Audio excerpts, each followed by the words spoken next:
አንድ የ800 ሚሊዮን ዶላር ስምምነት በሰዓታት ውስጥ ሲፈራረስ አይታችሁ ታውቃላችሁ? ይለናል የዛሬው ታሪክ። የሚገርም ነው። ሁሉም ሰው ሰራተኛ መስሎትና ንቀትና ውርደት ያደረሰበት ሰውዬ በእውነት የራሱ የኩባንያው ባለቤት ሆኖ ሲገኝ ምን እንደሚፈጠር የዛሬው ቪዲዮ ያስቃኘናል። ይህን ሰው 200 ሰዎች ባሉበት ማለት ነው ወይም ሲደፉበት ትመለከታላችሁ።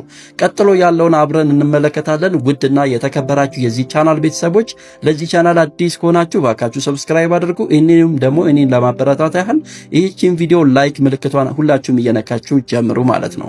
ጀማል ሪቨርስ ወደ ሃሊውሰን ግራንድ ቦልሩም የገባበት ምሽት ነበረ። ሰማያዊ ጥቁር ልብስ ለብሶ ነበረ። ልብሱ የተስተካከለ፣ ሰዓቱም ቀላልና ምንም አይነት ራሱን የሚያብለጨልጭ ነገር አላረገም ነበር። ብቻ እንደ ባለጸጎቹ ትኩረት ስለማይፈልግ ችላ የሚሉት አይነት መልክና አለባበስን ነበረ የተከተለው። እሱም ያንን የወደው ነበረ። በአዳራሹ የክሪስታል መብራቶች በነጭ የጠረጴዛ ልብሶች ላይ ተንጠልጥለው ነበረ። በዛም በታደሙት አዳራሽ ለስለስ ያለ ሙዚቃ ይጫወት ነበረ። ሽቶ ከስቴክና ወይን ሽቶ ጋር ተቀላቅሎ የአዳራሹን መዓዛ ቀይሮታል። በእያንዳንዱ ማያ ገጽ ላይ አንድ አርማ ያለማቋረጥ ይሽከረከር ነበረ። ሃሌይ ኳንተም ሲስተም የሚል ካምፓኒ ሎጎ ያለበት። ስለ ሚስጥራዊ ባለሀብት ጋር ያላቸውን ትልቅ የ800 ሚሊዮን ዶላር ስምምነት ዙሪያ ሁሉም ሰው ትኩረት ሰጥቶ በአዳራሹ እያወራ ነበረ። ጀማል እጆቹን በኪሱ ውስጥ አድርጎ ፊቶቹን እየቀኘ በቀስታ በሕዝቡ ውስጥ ይንቀሳቀስ ነበረ። ድህነቱ አስቀድሞ በበሩ ላይ አንድ ጊዜ አቆሞት ነበረ። ጠባቂውም ከራሱ እስከ እግሩ እያየው አቶ ገሌ ከምግብ ሰጪው ጋር ኖት ብሎ ጠይቆት ነበረ። ጀማልም ፈገግ ብሎ የብር ማህተብ ያለበትን ጥቁር የግብዣ ካርዱን አሳየው። ጠባቂውም አፍሮ ወደ ጎን እጁን እያሳየ ግቡ ግቡ ጌታዬ ብሎ አንድ ጊዜ አስገባው። ውስጡ የነበሩ ሁለት ሴቶች አንድ ጊዜ ከተመለከቱት በኋላ እሱ ሊገጫቸው አይነት ሁኔታ በማስመሰል የእጅ ቦርሳቸውን ወደ ሌላኛው ክንዳቸው ቀየሩ። አንድ ቶክሲዶ የለበሰ ሰው በቡና ቤቱ ላይ ቀደም ብሎ ገብቶ ሰራተኛ ቀድመህ መግባት ነው ብሎ እንደ ማፌዝ አደረገበት። ጀማል ወደ ጎን ተንቀሳቅሶ ውሃ አዘዘ። ራሱን ማስረዳት አላስፈለገውም ነበረ። ምሽቱ ባቀደው መንገድ ከሄደ ማብራሪያዎች አስፈላጊ አይሆኑም ብሎ ስለሚያምን ማለት ነው። በክፍሉ ሩቅ ጫፍ ላይ አስተናጋጁ ማይኩን መታ ሲያደርግ ካሜራዎቹ ወደ መድረኩ ዞሩ። ድምፁ ዝቅተኛ ወሬ ተቋርጦ አስተጋባ። ሴቶችና ክብራን ወደ ሃሌይ ኳንተም ሲስተም እንኳን ደህና መጣችሁ የሚል ከመድረኩ ተስተጋባ። አዳራሹም አንድ ጊዜ በጭብጨባ ተሞላ። ጀማል ለራሱ ነገሮችን ማየት በሚችልበት ሁኔታ በማይታይ ለመሆን በሚያስችል ርቀት ከአንድ አምድ አጠገብ ቆመ። አስተናጋጁ ከልክ በላይ ፈገግ አለ። ዛሬ ምሽት ታሪካዊ ሽርክና እናከብራለን። የ800 ሚሊዮን ዶላር ከተማውን፣ ገበያውን፣ ምናልባትም ዓለምን የሚቀይር ውል እያለ ሽር ጉዱን ቀጠለ።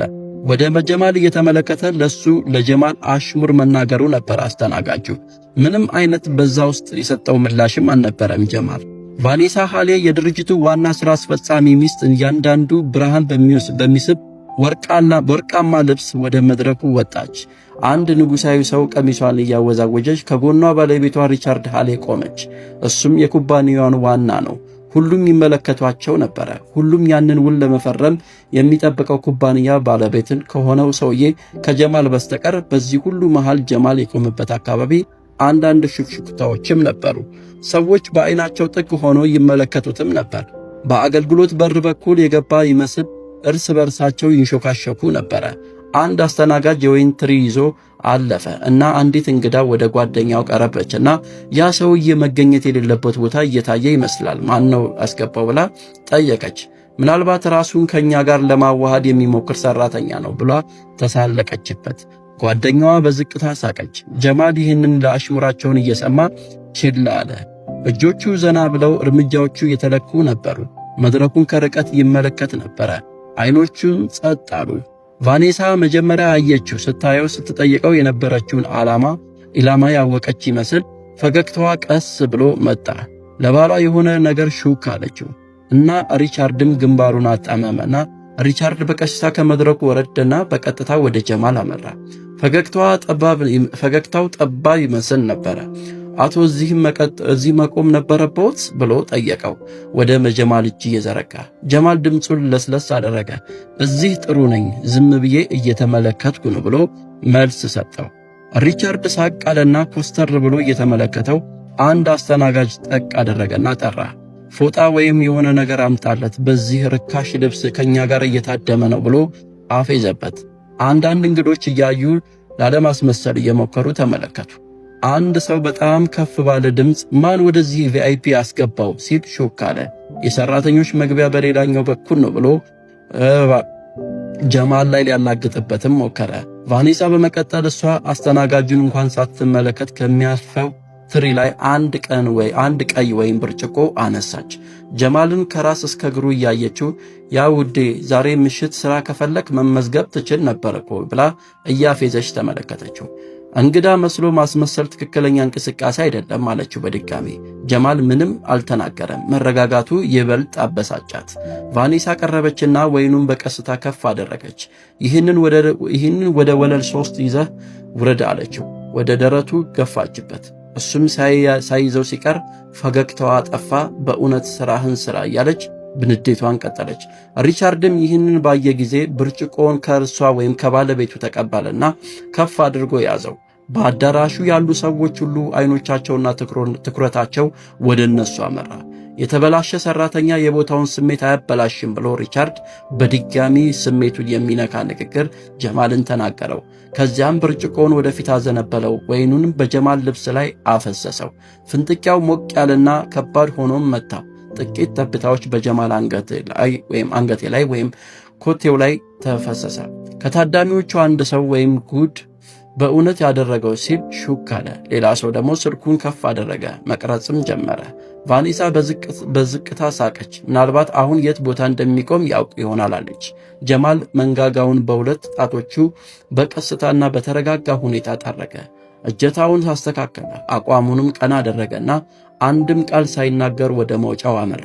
አንድ አስተናጋጅ ሲያልፍ ያ ሰውዬ ቦታው የሱ እንደሆነ አድርጎ ወጣ ሲል ሹክ አለ። ጀማል በተረጋጋ እርምጃ ተንቀሳቀሰ። በወይኑ ጥቁር ምልክት የያዘውን የጃኬቱን ጫፍ በጣቶቹ ዳሰሰ። በአንድ ጊዜ ጸጥ ያለና ቁጥጥር የተደረገበት እስትንፋስ አወጣ። ከዚያም ኪሱ ውስጥ ደርሶ ስልኩን አወጣ። አንድ ቁጥር ጋር ብቻ መደወል አስፈልጎት ስለነበረ ቁጥሩን መታ። ድምፁን በፍጥነት መለሰና ለመመሪያ ዝግጁ ነን ጌታዬ የሚል ከስልኩ ድምፅ ወጣ።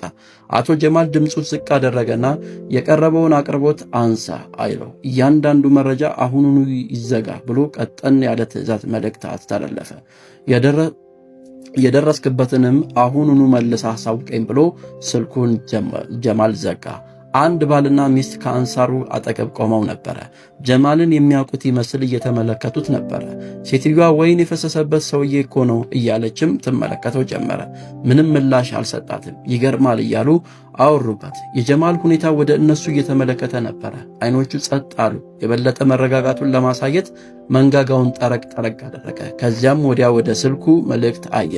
የሕግ ቡድኑ እርምጃውን እየወሰደ መሆኑን አረጋገጠ።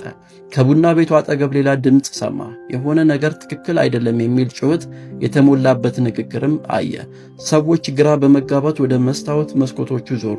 በአንደኛው መግቢያ አጠገብ ያለው ሰውዬ ለምን ሁሉም ነገር ቆመ እያለ መጠየቅ ጀመረ። ውስጥ የሆነ ነገር ተከስቷል ማለት ነው። ምናልባትም ከስምምነቱ ጋር ችግር ሊኖር ይችል ይሆን እንዴ ብሎ ወደ ውስጥ ገባ። ጀማል የብዙሃኑ ጥግ ላይ ደረሰ። ስልኩ እንደገና ጠራ። አንድ መልእክት ብልጭ አለ። ማስታወቂያው ተሰጥቷል፣ ለአጋሮቹም ተነግሯቸዋል የሚል መልእክት ደረሰው። ከኋላው የሆቴሉ የመስታወት በሮች በከፍተኛ ሁኔታ ተከፈቱ። ድምጾችን በከፍተኛ ኃይል ይሰሙ ጀመረ። ከአዳራሹ ወንበሮች እየተጎተቱ ነው። ድንገተኛ ግርግር ወደ አዳራሹ ተከስቷል። እንግዶችም ምን እንደተሳሳተ ለመረዳት እየሞከሩ ወደ መግቢያው ጎረፉ። ጀማል ወደ ኋላም አልዞረም። በትከሻው ዘና ብሎ አቋም የማይነበብ ስሜት ይዞ ወደ መንገዱ መብራት ገባ። ምሽቱን ሙሉ በተመሳሳይ ጸጥተኛ እርግጠኝነት ይንቀሳቀስንም ነበረ። ከተማይቱ በዙሪያው እየቃሰተች እያለ የእርምጃውን የመጀመሪያው መንቀጥቀጥ የለቀቀው ቦልሩም ውስጥ ተጀመረ። እሱ መራመዱን ቀጠለ። በቦልሩም ውስጥ ሁሉ ነገር በአንድ ጊዜ ተበተነ። ሙዚቃው በግማሽ ኖት ተቋረጠ። የማያ ገጾች ተንቀጠቀጡ እና አስተናጋጁ በግማሽ ፈገግታ ቆመ። ረጅም ግራጫ ልብስ የለበሰ ሰው በጠረጴዛዎቹ ውስጥ እየተቻኮለ ስልኩን በጆሮ ላይ አድርጎ ፊቱ ከግራ መጋባት ወደ ድንጋጤ ተለወጠ። ወደ አስተናጋጁ የሆነ ነገር ሹክ አለ። እሱም ገረጠ። ሪቻርድ መጀመሪያ አስተዋለ። ምን እየሆነ ነው ብሎም ጠየቀ። አስተናጋጁ በከፍተኛ ሁኔታ መደናገጥ ውስጥ ሆኖ የፊርማው ጉዳይ ታግዷል ብሎ ጮክ ብሎ ተናገረ። ክፍሉ በጩኸት ተሞላ። ከመድረኩ አጠገብ ያለው ሰውዬ ታግዷል ለምን ብሎ አኩተመተመ።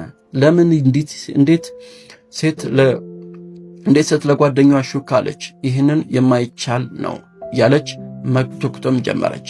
ቫኔሳም የአስተናጋጁን ንግግር ሰምታ የ800 ሚሊዮን ዶላር ስምምነት በዚህ ሁኔታ አይቆምም። ቫኔሳ መረጋጋቷን ለመጠበቅ እየሞከረች ግን እጇ እጅግ በጣም ይንቀጠቀጥ ነበረ። ያንን ትዕዛዝ ማን ሰጠ እያለም ይጠይቁ ነበረ። አስተናጋጁ ለመናገር የፈራ ይመስል ነበረ። ከላይ ከከፍተኛ የመጣ ትዕዛዝ ነው አላት፣ ድምፁንም ዝቅ አድርጎ። ሪቻርድ መንጋጋውን አጠበበ። በከፍተኛ ንዴት ውስጥም ሆኖ ከፍተኛው ማን ነው? እኔ እኮ ነኝ ከፍተኛው እያለ ማውራትና መንቀጥቀጥ ጀመረ። በክፍሉ ዙሪያ ያሉ ስራ አስፈጻሚዎች ስልካቸውን አዩ። ማስጠንቀቂያዎችም በፍጥነት ወደ መልእክት ሳጥናቸው ብቅ አለ። አንድ ሰው ከሃሌ ኳንተም ጋር የተያዘ የአንዳንድ መለያ ታግዷል ሲል ጮኸ። ሌላ ድምፅ አክሎ ባለሀብቶቹ እየወጡ ነው። ከፍተኛ ድንጋጤና አለመተማመን በክፍል ውስጥ ተሰራጨ። ካሜራዎች እንደገና ጠቀስ አደረጉ። አስተናጋጆችም እንኳን መንቀሳቀስ አቆሙ። ከዚያም በሮች አጠገብ ያለ ሰውዬ አንድ ጓደኛውን መታ አደረገና ይህንን እይ ሲል ሹክ አለ። ጓደኛው ቀረብ አለና አንድ ቪዲዮ አስመለከተው። አይኖቹም ሰፋ አድርጎ ሲመለከት ቆይ ይሄ ወይን የደፋበት ሰውዬ አይደለም እንዴ ብሎ ጠየቀ። ቪዲዮውም ሪቻርድ ወይን በጀማል ላይ ሲያፈሱበት ያሳይ ነበረ። ቫኔሳ ፈገግ ስትል የሚታየውን ቪዲዮ ላይ ይህ ጽሑፍ እንዲህ ተጽፎበት ነበረ። ሰራተኛ መስሏቸው ያዋረዱት ሰው የሚል ርዕስ ተሰጥቶት ነበረ ለቪዲዮ። የቆሙበት ስፍራም ባለቤትነቱ የማን እንደሆነ የሚያሳይ ቪዲዮ ቀጥሎ መጣላቸው። ይህ ቪዲዮ በጥቂት ደቂቃ ውስጥ ለእያንዳንዱ ታዳሚ ስልክ ደረሰ። እንግዶች ተመለከቱት። ስልኮቹ ተነሱ። ወደ መደነቂያው ወደ ከባድ ዝምታ ተለወጠ። ቫኔሳ የሪቻርድን ክንድ ይዛ አሁኑኑ ይህንን ነገር አስተካከል አለችው፣ በንዴትና በጋለ ስሜት ውስጥ ሆና። እሱም መለሰ፣ ምን እንደተበላሸ እንኳን አላውቅም እኮ አላት። ድምጿ ተሰነጠቀ። አንድ ሰው ሆን ብሎ አደረገው ብላ ሳትጨርስ አዲስ ማስጠንቀቂያ በዋና ማሳያ ገጾች ላይ ተለጠፉ። ሃሌ ኳንተም በሲስተም ውሉ ተቋርጧል የሚል መልእክት ለሁሉም አንድ ጊዜ ተላለፈ። ሪቻርድ በከፍተኛ ሁኔታ አበደ። የሚይዘው ጠፋ። ተቋርጧል ምን እያለ በጥያቄ ሁሉንም መጠየቅ ጀመረ። ያለ ማስጠንቀቂያ ያለ ድርድር እንዴት ይቋረጣል የሚል ጥያቄም በተደጋጋሚ ማንሳት ጀመረ። ለምን እንደው የሚቋረጠው ያለ አዳራሹን በጩኸት ሞላው። አንድ ከቦርዱ አባል ወደ እሱ ሮጥ ያለና ይህንን አሰቃቂ ነው ማን እንዳስቀየምክ ታውቃለህ ብሎ ጠየቀው። ሪቻርድም በምላሹ ጮኸና ማንንም አላስቀየምኩም ብሎ መልስ ሰጠው። የቦርድ አባል መልሶ ተናገረ። ይህንን የገንዘብ ስምምነት ሊፈጽም የመጣን ሰው ነው ያስቀየምከው ብሎ ነገረው። የቫኔስ ትንፋሽም ጸጥ አለ። የቦርድ አባል አክሎ ለሁሉም ድምፁን ጎላ አድርጎ በስልካቸው የተመለከታችሁ ሰው የአጋር ኩባንያው በሙሉ የሱ ነው ብሎ ነገራቸው። ድንጋጤ በመላው አዳራሽ ተሰራጨ። አንድ አስተናጋጅ ግድግዳውን አጠገብ ሆኜ ተራ ሰራተኛ እንዳልሆነ ነግሬያችሁ ነበር እያለ በውስጡ ያወራ ጀመረ ሲል ሹክ አለ። ሌላው አስተናጋጅ መለሰና የተሳሳተውን ሰው ነው የነካችሁት ብሎ በመቀጠል ተናገረ። ሪቻርድ የሚያወራው ጠፋው። አየር እንዳጠረው ሰው አይኑን እያንከባለለ ግድግዳ ለግድግዳ ይመለከት ጀመር። ቫኔሳ እጇን ግንባሯ ላይ ጫነች። ሜካፑ ተበላሽቷል። ድምጿ ተንቀጠቀጠ። ወይን የደፋንበት ባለሀብት እኮ ነው ብላ እያለች ደጋገመች። እንግዶች ወደ ኋላ ሸሹ። አንዳንዶች በጸጥታ ተዋጡ፣ ሌሎች ሁሉንም ነገር ቀረጹ። የሃሌ ኳንተም የወደፊት ዕጣ ፈንታም ያበቃለት ይመስላል። እናም ይህንን ሁሉ ትዕይንት ሲመለከት የነበረው ጀማል መራመዱን ቀጠለ። ምሽቱም በዛ ሁኔታ ተጠናቆ ነጋ። ለሪቻርድ እና ቫኔሳ ጠዋቱ እጅግ አስቸጋሪ ነበረ። ከፀሐይ መውጣት በፊት ዜናዎቹ እያንዳንዱ ማያገጽ ተሞሉ። በጀማል ላይ ያደረጉትን አስነዋሪ ሥራ በቪዲዮ የመላው ከተማ ሳይቆም ይሽከረከር ነበረ። አስተያየቶች ያለ ርኅራሄ ይሰጧቸውም ነበረ። ባለሀብቶች ሸሹ፣ አጋሮች ጠፉ፣ የቦርድ አባላት በአንድ ሌሊት ከሥራ ለቀቁ። የሃሌ ኳንተም ዋጋ በጣም በፍጥነት ወረደ። እውን ያልሆነ ይመስል ቫኔሳ እምብዛም አልተኛችም ነበረ። በአልጋው ጠርዝ ላይ ተቀምጣ ነበረ። እጆቿ ይንቀጠቀጡ ነበረ። ስልኳ ሳይቆም ይጮኻል። ሪቻርድ በክፍሉ ውስጥ ይራመድ ነበረ። ጸጉሩን ተንጨባሯል፣ ሸሚዙም ተጨማልቋል። ቫኔሳም አንድ ሐሳብ ብልጭ አላትና ለባሏ ነገረችው። እሱን ማነጋገር ይኖርብናል ብላ ጠየቀችው። ካልሆነ በጣም አስቸጋሪ ነገር ነው የሚገጥመን ብላ አወራችው። ሁሉም ነገር ጠፍቷል። ሪቻርድ ግን አመነታና መልሶ በሐሳቧ ተስማማ። ወደ ጀማል ጸጥ ያለ ሰፈር ነዱ። ይህም ከግርግር ከተሞላው ጠዋታቸው ፍጹም ተቃራኒ የሆነ ስፍራ ነበረ። ጀማል በሩን ከፈት አደረገና አውሎ ነፋሱ ያልነካው ይመስል በተረጋጉ አይኖቹ ተመለከታቸው። ቫኔሳ መጀመሪያ ተናገረች።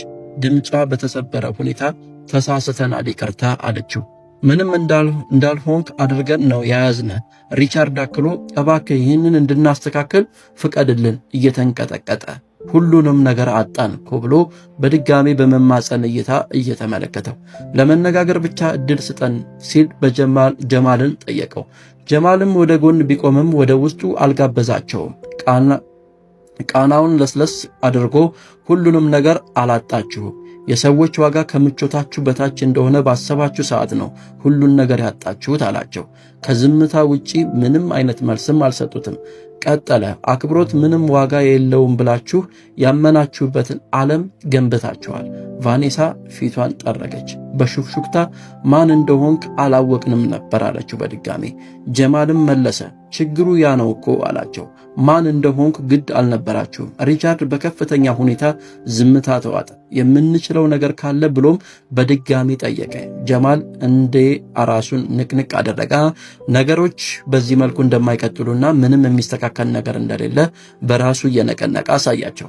ስምምነቱ ጠፍቷል፣ እምነቱም ጠፍቷል እና አሁን የኔም በር ተዘግቷል ብሏቸው የመኖሪያ ቤቱን በዝግታ ዘጋው። እነሱም በከፍተኛ ሐዘን ወደ ቤታቸው ተመለሱ ይለናል የዛሬው ታሪክ። ከዚህ ታሪክ ብዙ ነገሮችን እንደምትማሩ ውድና የተከበራችሁ የዚህ ቻናል ቤተሰቦች አምናለሁ ማለት ነው። ታሪኩን ከወደዳችሁት በድጋሚ ይህንን ቪዲዮ ላይክ ማድረጋችሁን በፍጹም እንዳትረሱ። መልካም ጊዜ። በሌላው እንደዚሁ አስተማሪ በሆነ ታሪክ እመለሳለሁ። መልካም ቀን።